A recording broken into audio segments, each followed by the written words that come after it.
War was on the horizon in early 1941, and America began to mobilize its military forces.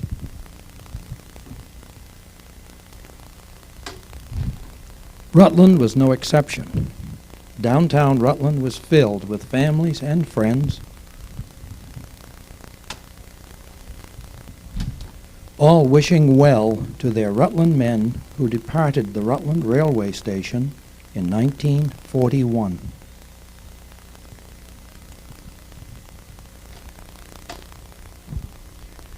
One of the first duties of new recruits was getting shot. They said it wouldn't hurt.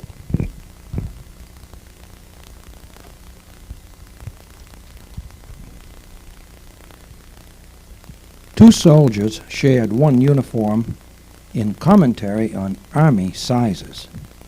The axiom was that the Army had two sizes, too large and too small. On December 7th, 1941, the Japanese bombed Pearl Harbor. American planes were destroyed on the ground.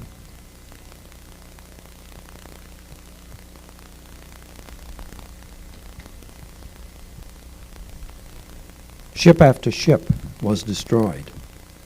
On December 8th, President Roosevelt officially asked Congress to declare war.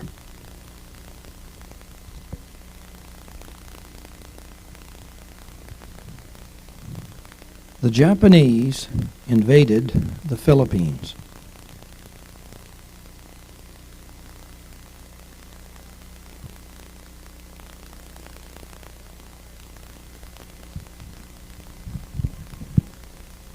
By May 1942, American defenders at Corregidor were forced to surrender.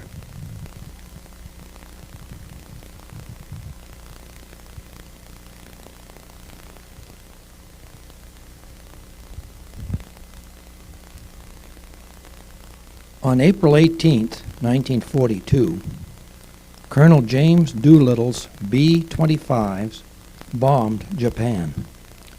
The planes were launched from the carrier Hornet and then landed in China. The raid proved that the Japanese homeland was vulnerable to American forces.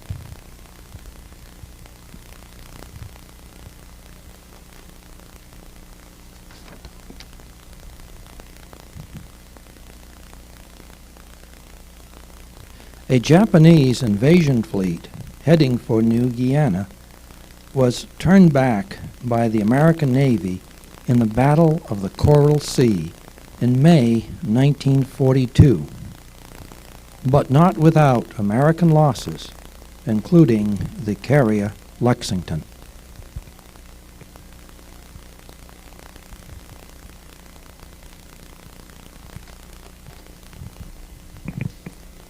In June 1942, a Japanese challenge to the American fleet was turned back with 4 of 5 Japanese carriers sunk at the Battle of Midway.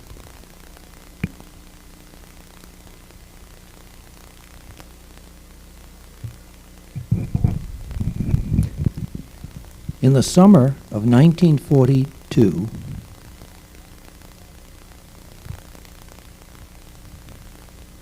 an American counteroffensive against the Japanese began in the Solomon Islands and New Guinea.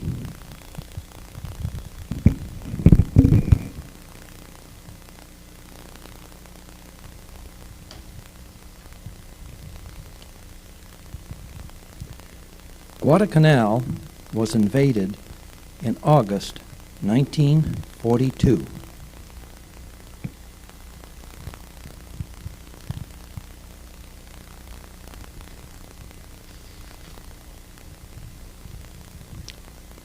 The jungle at Buna in New Guinea was a shambles after the battle.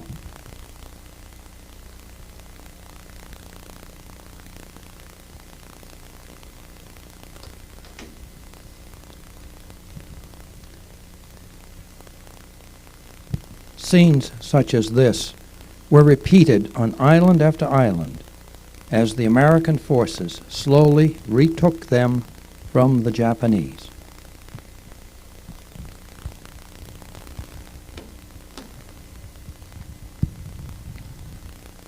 In November, on the 8th of 1942, British and American troops invaded North Africa.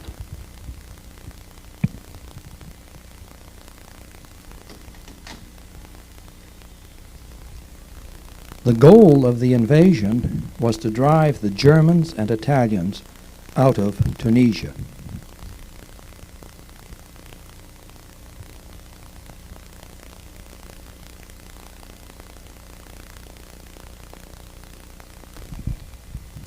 This was the landscape of Tunisia.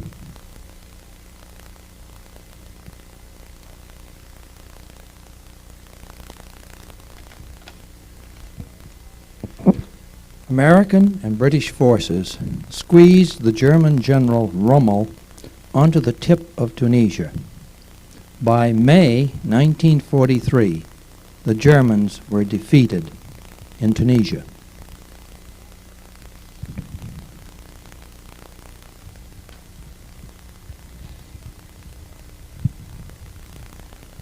In the air, American B-17 bombers began operating from England to bomb the German homeland in high-altitude raids.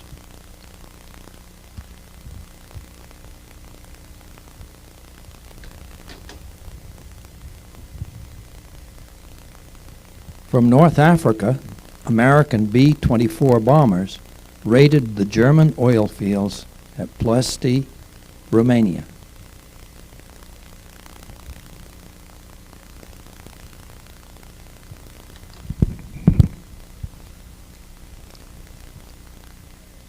In July 1943, Allied soldiers invaded Sicily. Most Sicilians welcomed the Americans.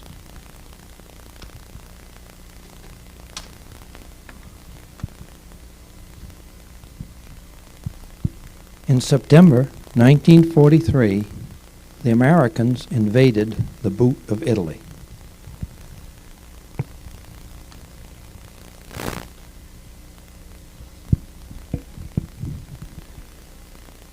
On June 4th, 1944, American troops entered Rome, led by General Mark Clark.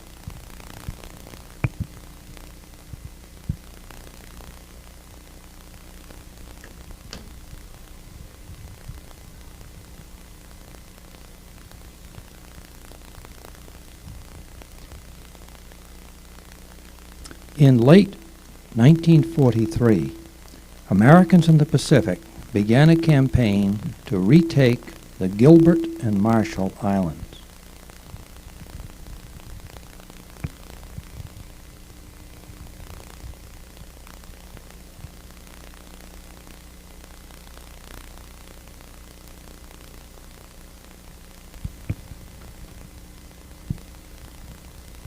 Marines at Tarawa began a series of island invasions that seemed to go on forever.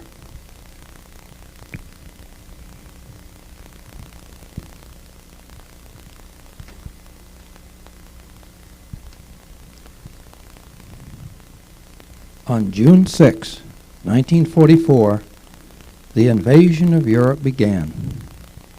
Most of us know this as D-Day.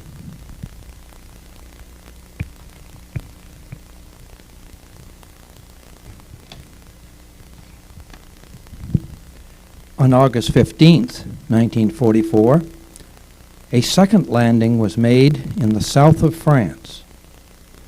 By September 11th, these two invasion forces had joined, and the Germans were retreating from France.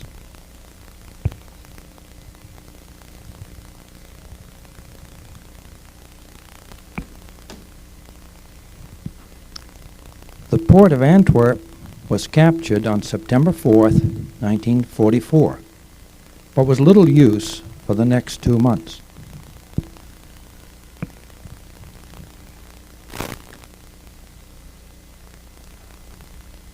Allied troops were on the border of Germany in mid-December 1944 when the Germans launched a last-ditch offensive in what has become well known as the Battle of the Bulge.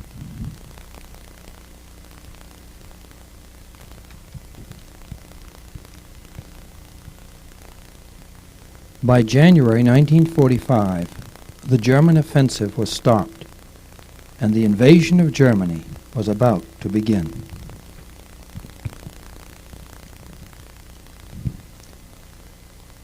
Allied forces raced into Germany on many fronts.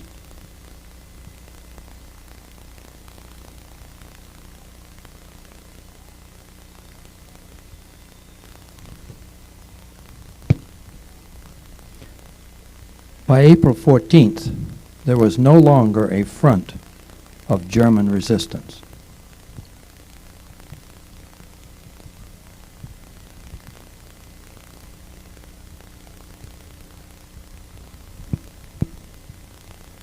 Mass surrender scenes such as this signaled the end of the war in Europe.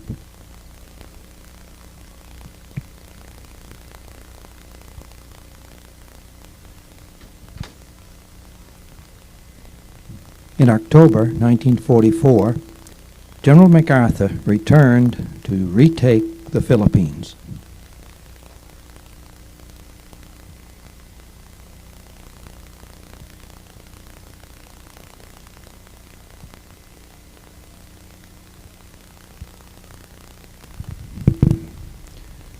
Whether killed or starved, Americans and other allies were found in the Philippines. These pictures show some of the evidence found by General MacArthur's soldiers on their invasion of the Philippines.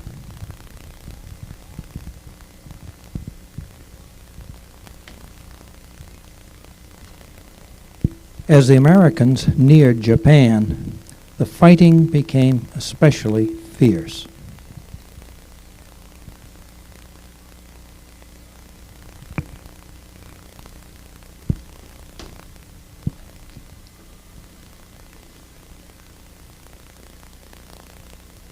Iwo Jima was a prime example of the difficulty in dislodging the Japanese from each island.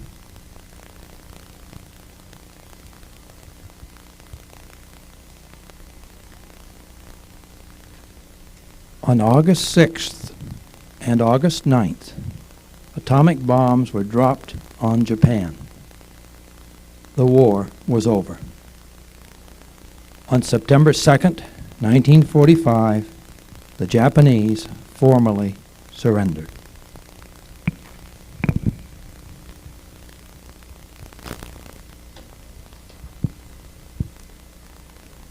May we never forget the sacrifices of the heroes of World War II.